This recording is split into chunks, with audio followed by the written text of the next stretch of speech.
tagihan pajak ini memiliki kekuatan hukum yang sama dengan surat ketetapan pajak. Jadi, surat tagihan pajak ini akan diberikan kepada wajib pajak yang kurang atau tidak melakukan proses pembayaran pajak yang sesuai dengan STP wajib pajak tersebut.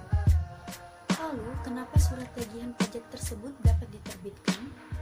Dikeluarkannya surat tagihan pajak didasarkan pada beberapa ketentuan. Jadi, petugas pajak tidak sembarangan menerbitkan surat ini. Syarat dikeluarkannya surat tagihan pajak bisa dilihat pada pasal 14 ayat 1 Undang-Undang Nomor 28 Tahun 2007, yaitu yang pertama, apabila pajak penghasilan dalam tahun berjalan tidak dibayarkan atau kurang dibayarkan. Yang kedua, apabila terdapat kekurangan bayar pajak akibat salah tulis atau salah hitung.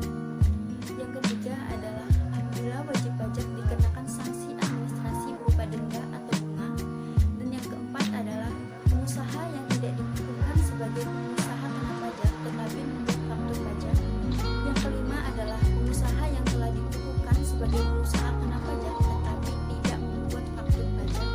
Dan yang keenam adalah pengusaha kena pajak membuat faktur tetapi tidak tepat waktu atau tidak mengisi selengkapnya faktur pajak. Jika seorang wajib pajak kurang atau tidak melunasi perpajakan, maka wajib pajak akan dikenakan sanksi administrasi yang terdapat pada surat tagihan pajak tersebut.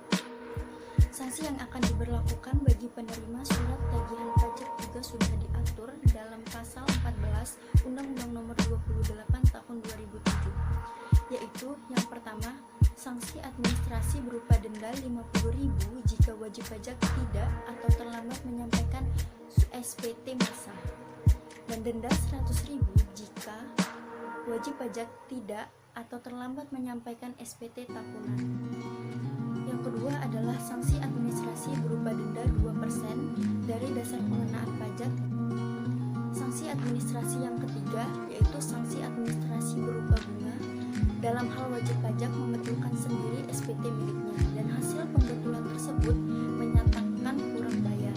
Yang keempat adalah sanksi administrasi berupa bunga apabila wajib pajak terlambat atau tidak membayar pajak yang sudah jatuh tempo pembayaran.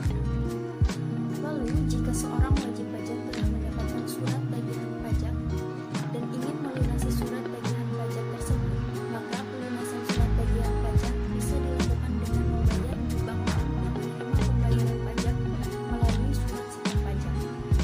Wajib pajak harus mencantumkan nomor STP dalam SPP tersebut pada bagian yang ditetapkan.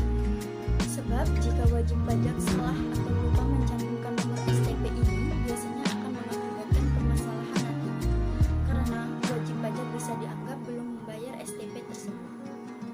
Perkenalkan, nama saya Dwi Aulia Azara Putri. Di sini saya akan menjelaskan tentang surat paksa. Surat paksa adalah surat perintah membayar utang pajak dan biaya penagihan pajak berdasarkan pasal 1 ayat 12 Undang-Undang Nomor 19 Tahun 1997 sebagaimana telah diubah dengan Undang-Undang Nomor 19 Tahun 2000 tentang tagihan pajak dengan surat paksa. Surat paksa ini diterbitkan oleh Kantor Pelayanan Pajak setelah 21 hari sejak diterbitkannya surat teguran.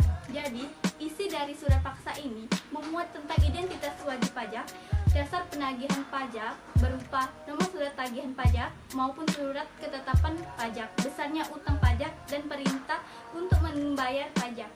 Jika tidak ada pihak manapun yang dapat ditemui, bagaimana? Surat paksa dapat ditempelkan pada papan pengumuman ataupun media massa.